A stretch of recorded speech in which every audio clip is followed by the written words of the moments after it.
नमस्कार दोस्तों। सीआरपीएफ के जवानों की जान की कीमत आर्मी से कई गुना कम है। ये बात मैं नहीं बोल रही हूँ। आज की इस वीडियो में मैं आपको ऐसे कई प्रकार के तथ्य बताने वाली हूँ। उसके बाद आप खुद डिसाइड कीजिएगा कि ये लाइनें बोलना कहाँ तक सही है।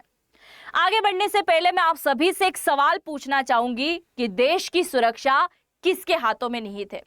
ऑब्वियसली आपके जवाब दो टाइप के होंगे, देश की सरकार और देश की सेना। और अगर मैं आपसे कहूं कि आज देश की सेना सरकार के खिलाफ लड़ रही है तो क्या आप इस बात पर यकीन कर पाएंगे? क्योंकि देश की सेना यानी कि सीआरपीएफ के द्वारा केंद्र सरकार के खिलाफ कई प्रकार के बड़े गंभीर आरोप लगाते हुए सुप्रीम कोर्ट के अंदर याचिकाएं दर्ज करा दी गई हैं, जिसकी सुनवाई अभी चल रही है।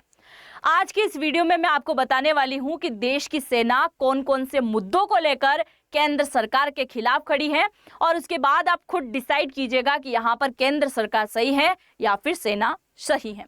शुरुआत करते हैं आज की इस वीडियो की। मेरा नाम है अंजलि और मैं आप सभी का स्वागत करती हूं एग्जाम नारी के यूट्यूब प्लेटफॉर्म पर। अब सबसे बड़ा सवाल आपके माइंड में आया होगा कि हमने सीआरपीएफ के बारे में तो सुना है, पर यह सीआरपीएफ क्या होता है? अगर मैं आपको आसान भाषा में समझाऊं तो सीआरपीएफ एक प्रकार का समूह है, संगठन है, जिसके अंदर कई प्रकार के भांति भांति के मनुष्य होते हैं। आप ऐसे ही मानते हैं? तो सीआरपीएफ जो है उसके अंदर भी कई प्रकार की फोर्सेस शामिल होती हैं, जैसे कि CRPF, BSF, ITBP, CISF, SSB, NSG और असम राइफल। ये सारी फोर्सेस जो हैं वो शामिल होती हैं सीआरपीएफ के अंदर, यानी कि अलग अलग फोर्स का नाम न लेकर एक साथ हम कह सकते हैं सीआरपीएफ। अब इनके द्वारा कई प्रकार के गंभीर आरोप लगाए गए हैं और एक एक आरोप मैं आपको बताने वाली हूं, और आप प्रत्येक आरोप के बारे में ध्यान से सुनिएगा और अपनी राय जरूर से लिखते चलिएगा कि कौन कौन यहां पर सही है। सबसे पहला आरोप इनके द्वारा लगाया गया है पेंशन को लेकर, एनपीएस बनाम ओपीएस। अब ये क्या होता है? तो ये एनपीएस मतलब न्यू पेंशन स्कीम और ओपीएस मतलब ओल्ड पेंशन स्कीम। इनके द्वारा कहा गया कि आर्मी, एयरफोर्स और नेवी इन तीनों के अंदर जो है ओपीएस लागू है, और हमारे इसमें यानी कि सीआरपीएफ के अंदर जो है एनपीएस लागू है। अब ओपीएस में क्या होता है, सबसे पहले ये जान लेते हैं। ओपीएस के अंदर क्या होता है, अगर कोई आर्मी से व्यक्ति रिटायर होता है तो उसकी आखिरी सैलरी के अकॉर्डिंग 50% उसको क्या मिलेगा, रिटायरमेंट में मिलने वाला है, सैलरी मिलेगी। यानी कि अगर जब आखिरी सैलरी की मैं बात करूं तो किसी आर्मी के व्यक्ति की आखिरी सैलरी 50,000 रही होगी तो उससे 25,000 हर महीने मिलेंगे रिटायरमेंट के बाद। दूसरा, जैसे जैसे महंगाई का स्तर बढ़ेगा महंगाई भत्ता भी उन्हें मिलेगा। तीसरा, अगर उनकी रिटायरमेंट के बाद डेथ हो जाती है तो वो पेंशन उनकी पत्नी या फिर परिवार के अन्य सदस्यों को मिलना शुरू हो जाएगी। चौथा, रिटायरमेंट के बाद भी उनके परिवार में जो बच्चे होंगे 1 से 2, उनका खर्चा सरकार उठाने वाली है। कुल मिलाकर कई प्रकार की सुख सुविधाएं जो हैं रिटायरमेंट के बाद भी मिलने वाली है। अब इनमें क्या हो रहा है, एनपीएस को लागू कर दिया गया, ओल्ड पेंशन स्कीम को बंद कर दिया गया सीआरपीएफ, सीआईएसएफ, कुल मिलाकर सीआरपीएफ के अंदर।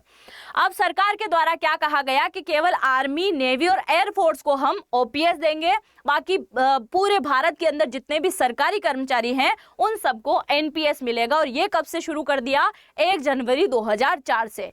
एनपीएस के अकॉर्डिंग क्या कहा गया है, सीआरपीएफ को कहा गया कि कब तक मिलेगा वो पता नहीं। इनके द्वारा कहा गया कि हमें कब तक पेंशन मिलेगी पता नहीं, महंगाई भत्ता हमको बिल्कुल नहीं मिलेगा, किसी प्रकार की पेंशन हमारी फ्यूचर में नहीं बढ़ेगी, और इसके अलावा कई प्रकार के अलाउंस जो कि आर्मी रिटायर लेने के बाद उन्हें मिलता है, हमें वो अलाउंस भी यहाँ पर नहीं मिल रहे हैं। जबकि जिस प्रकार की ड्यूटी आर्मी करती है वैसी ही ड्यूटी हम करते हैं, क्योंकि देश में जब नक्सलवाद का मुद्दा होता है, कर्फ्यू लग जाता है, कुछ भी आंतरिक मामले होते तो यही सेना संभालती है।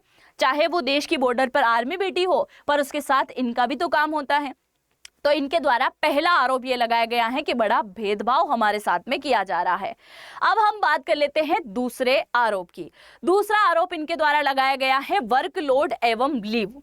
इनके द्वारा कहा गया कि आर्मी को साल भर में 2 से 3 बार छुट्टी मिल जाती है, जबकि हम जब भी छुट्टी मांगते हैं हमारी छुट्टी को टाल दिया जाता है, हमें किसी प्रकार की छुट्टी नहीं मिलती है, और जिसकी वजह से क्या होता है, बहुत ज़्यादा फ्रस्ट्रेशन बढ़ जाता है, मानसिक तनाव बढ़ते हैं और आपने देखा होगा कई प्रकार की फोर्सेस में जो व्यक्ति होते हैं वो आत्महत्या तक कर लेते हैं। कुल मिला के वो बोलते हैं कि फैमिली के साथ में टाइम बिताने का बिल्कुल भी टाइम हमें नहीं मिल पाता है और इसके अलावा एक एक दिन के अंदर हमारी ड्यूटी 12 से 14 घंटे की होती है। तो ये बहुत ज़्यादा मामला बढ़ते जा रहा है। तो वर्कलोड बहुत ज़्यादा, छुट्टी किसी टाइप की इन्हें नहीं मिल पाती है। ये दूसरा आरोप इनके द्वारा लगाया गया है। और तीसरा सबसे बड़ा सबसे अहम आरोप जो है इनके द्वारा लगाया गया है प्रमोशन को लेकर। अब ये कौन सा आरोप है? इनके द्वारा कहा गया कि आर्मी, नेवी, एयरफोर्स जो होती हैं, अगर कोई भी व्यक्ति इसे ज्वाइन करता है 1-1.5 साल की ट्रेनिंग कंप्लीट करने के बाद 3 से 6 सालों के अंदर ही उसका प्रमोशन हो जाता है। जबकि इसमें यानी कि सीएफएफ के अंदर जो सीआरपीएफ हो गया, एसएसबी, बीएसएफ सभी जो हैं, इनके अंदर क्या होता है, अगर कोई व्यक्ति एक किसी भी पोस्ट पर ज्वाइनिंग करता है तो उसी पोस्ट पर वो 20-20 साल निकाल देता है। आप बिल्कुल सही सुन रहे हैं, 20 सालों तक किसी प्रकार का ना तो प्रमोशन होता है, ना किसी प्रकार की सैलरी इनकी बढ़ती है, जिसको लेकर ये बहुत ज़्यादा परेशान है। और अगर प्रमोशन नहीं होता है तो फिर बड़े लेवल पर कौन बैठे होते हैं? जो ये आईपीएस आईएएस की जो एग्जाम पास करके जाते हैं, जो आईपीएस अफसर होते हैं, वो क्या होते हैं? इनके साहब बन के आ जाते हैं। कुल मिलाकर इनका प्रमोशन नहीं होता है, जिसकी वजह से बहुत ज़्यादा ये डीमोटिवेट हो जाते हैं। तो ये भी एक बहुत बड़ा मामला है कि भाई प्रमोशन तो होना चाहिए। अभी हाल ही में ये जो मामला है 2019 से स्टार्ट हुआ है, एक बार फिर से चर्चा में आया है। मई में इसकी सुनवाई हुई है और अगली सुनवाई इसकी अगस्त के अंदर होने वाली है। सुप्रीम कोर्ट के द्वारा यह भी कहा गया है कि चाहे इनका प्रमोशन हो ना हो, पर इनकी सैलरी जरूर से बढ़ा देनी चाहिए। ये बात में आप कितने एग्री हैं जरूर से लिखिएगा। अगर हम आगे मुद्दों की बात करें तो दूसरा और मुद्दा इनके द्वारा रखा गया है, जो कि एक बहुत बड़ा मुद्दा है। इसको मैं पर्सनली एक्सेप्ट करती हूं। भाई, एक सर्विसमैन का स्टेटस इन्हें चाहिए। आप बताइए कि सीएफएफ के अंदर ड्यूटी करने वाले व्यक्ति को क्या आप किसी प्रकार का एक सर्विसमैन का स्टेटस नहीं दे सकते? आपने आर्मी, नेवी और एयरफोर्स के अंदर जो भी व्यक्ति रिटायरमेंट होके आता है, उन्हें आप अच्छी खासी यहाँ पर क्या करते हैं? एक सर्विसमैन का स्टेटस यहाँ पर देते हैं और एक अच्छा खासा अमाउंट उनको मिलता है ताकि वो आगे की जिंदगी जी सके। पर ऐसा इनके साथ नहीं होता है।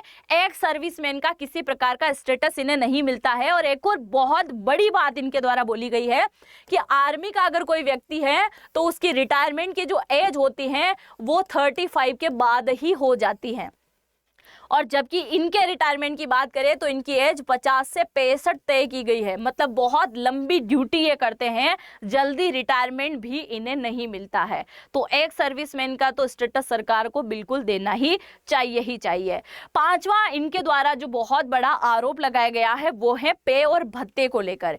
पे और भत्ता क्या होता है? जैसे अगर आर्मी में कोई व्यक्ति ड्यूटी कर रहा है और वो चाहता है कि उसे थोड़ी सी सैलरी ज़्यादा मिले, या फिर वो परिवार के बारे में सोचते हुए कोई जोखिम भरे इलाके में खुद से ड्यूटी लगवा ले।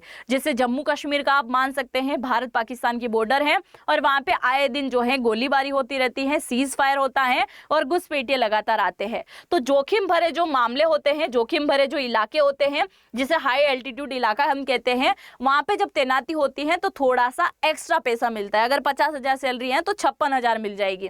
तो ऐसे एक्स्ट्रा पैसा मिलता है। तो इनके द्वारा कहा गया कि जब वो ऐसे एक्स्ट्रा ड्यूटी करते हैं तो ऐसे तो हम भी करते हैं और हमें क्यों नहीं मिल पाता है। तो इसके लिए भी उन्होंने याचिका दर्ज करी है कि जिस प्रकार से हम नक्सलवाद से लड़ते हुए कई बार शहीद हो जाते हैं, और ऐसे जोखिम भरे इलाके में हम भी जाते हैं, तो फिर हमें ये पैसा क्यों नहीं मिल पाता है। तो ये पे भत्ते को लेकर भी इनके द्वारा कहा गया है कि मिलिट्री सर्विस पे हमें मिलना चाहिए। जो आर्मी, एयरफोर्स सबको मिलता है वो इक्वली पेमेंट हमें भी देने का कष्ट कीजिए।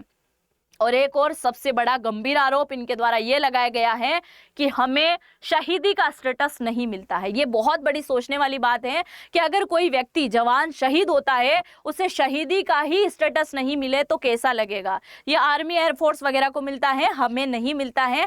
हालांकि सरकार इस बात को लेकर जो है बात रख रही है, सरकार के पक्ष भी मैं आपको बताने वाली हूँ, पर इनके द्वारा ये सारी बातें कह दी गई हैं। इसके अलावा अगर हम भारतीय संविधान की बात करें, जो बाबा साहब अम्बेडकर के द्वारा देखा गया था, उनके अकॉर्डिंग हम बात करें तो संविधान के अंदर सीएपीएफ के द्वारा सीएपीएफ को कहा गया है कि आंतरिक सुरक्षा बल है ये, जबकि सरकार के द्वारा ये कहा जा रहा है कि आर्म फोर्स ऑफ ये यूनियन जो है इसको यूनियन कह दिया गया है। एक प्रकार का अलग सा टैग इनको दिया जा रहा है, हमें फोर्स नहीं माना जा रहा है, जबकि भारतीय संविधान क्या बोल रहा है कि ये भारत की आंतरिक फोर्स है जो कि भारत के आंतरिक मामलों को भी संभालती है और बॉर्डर पे भी तैनाती होती है। क्योंकि आप जरा इनके बारे में देखिए, यहाँ पर मैं आपको बताती हूँ कि इनकी ड्यूटी किस टाइप की होती है। आप देखिए, अगर हम सीआरपीएफ की बात करें तो देश में जब जब कहीं पे हंगामे हो रहे हैं, लड़ाई झगड़े हो रहे हैं, सीआरपीएफ तैनात कर दी जाती है। चाहे राज्य के अंदर पुलिस भी हो पर फिर भी सीआरपीएफ को बुलाना पड़ता है। नक्सलवाद के मुद्दे में सीआरपीएफ आती है। अगर हम बीएसएफ की बात करें तो पाकिस्तान और बांग्लादेश की बॉर्डर पर सुरक्षा का काम कौन कर रहा है? बीएसएफ ही कर रही है ना, तो ये भी तो पूरी तरीके से संभाल रही है। आईटीबीपी की हम बात करें तो तिब्बत वाला जो बॉर्डर का इलाका है वहां पे आईटीबीपी तैनात है जो कि इस इलाके को संभालती है, चीन से सुरक्षा करती है। सीआईएसएफ की अगर हम बात करें तो जहाँ पे परमाणु बन रहे हैं या फिर ऐसा जो भीड़-भाड़ वाला इलाका है जहाँ पे आपकी चेकिंग वगैरह चलती है, एयरपोर्ट वगैरह हो गया है, इन सभी पे ड्यूटी कौन करती है? सीआईएसएफ करती है। एसएसबी की अगर हम बात करें तो भारत के पूर्वोत्तर इलाकों में ये जो सेना बैठी हुई है वो है एसएसबी, सीमा सशस्त्र बल। और एनएसजी की हम बात करें तो आप समझ ही सकते हैं, जो नेशनल लेवल के जो गार्ड होते हैं वो एनएसजी के अंदर आते हैं, और असम राइफल तो आप समझ ही चुके होंगे। तो ये सारी फोर्सेस क्या कर रही हैं? एक प्रकार की अच्छी ड्यूटी करती हैं, तो फिर उन्हें वो सारी चीजें क्यों नहीं मिल रही हैं, ये भी सोचने वाली बात है। अब मामला ये देखना होगा कि अगले महीने जो वापस सुनवाई होनी है उस पे सुप्रीम कोर्ट का क्या फैसला आता है, क्योंकि जिस प्रकार का सम्मान हम आर्मी का करते हैं वैसे ही हम सीएपीएफ का भी करते हैं। अब इसके ऊपर सरकार के द्वारा कौन से पक्ष रखे गए हैं, सरकार के पक्ष को भी जान लेते हैं। सरकार के द्वारा पहला पक्ष रखा गया है कि जो सीएपीएफ है ना, ये क्या है? एक प्रकार की सेना तो है पर अर्धसैनिक बल है, यानी कि हम इन्हें रिजर्व में रखते हैं, किसी प्रकार का ज्यादा जोखिम भरा हम इनको काम नहीं करवाते हैं। जैसे आर्मी जम्मू कश्मीर के अंदर तैनात होती है, बांग्लादेश चाइना वाली बॉर्डर पे भी जाती हैं, उस प्रकार से ज्यादा काम इनसे हम नहीं करवाते हैं। इनके द्वारा कहा गया कि अर्धसैनिक में आता है। दूसरा, जिस प्रकार से आर्मी के लिए सर्विस नियम बनाए गए हैं वैसे ही हमने सीएपीएफ के लिए अलग से नियम और अलग से सर्विस कंडीशन रखे हैं जिनको लेकर उनको फॉलो करना होगा। इसके अलावा रिस्क अलाउंस हम इनको देते हैं। जो ये नक्सलवाद से लड़ाई लड़ते हैं, कई प्रकार के मुद्दों पर लड़ाई लड़ते हैं, मतलब अलग अलग टाइम में जहाँ पे हंगामा हो रहा है, कई कर्फ्यू लग रहा है, हड़ताल चल रही है, वहाँ पे ये ड्यूटी करते हैं, तो इन्हें रिस्क अलाउंस हम देते हैं और हार्डशिप अलाउंस भी इन्हें हम देते हैं। पर सरकार ने बोला है कि हम ओपीएस के बारे में जरूर से सोचेंगे, जो रिटायरमेंट होने के बाद इन्हें पेमेंट मिलता है उनके बारे में हम जरूर से सोचेंगे। दूसरा, प्रमोशन हो ना हो पर उनकी सैलरी इंक्रीज हो, इसके बारे में भी हम जरूर से सोचेंगे, क्योंकि अब यह मामला सुप्रीम कोर्ट तक जा पहुंचा है।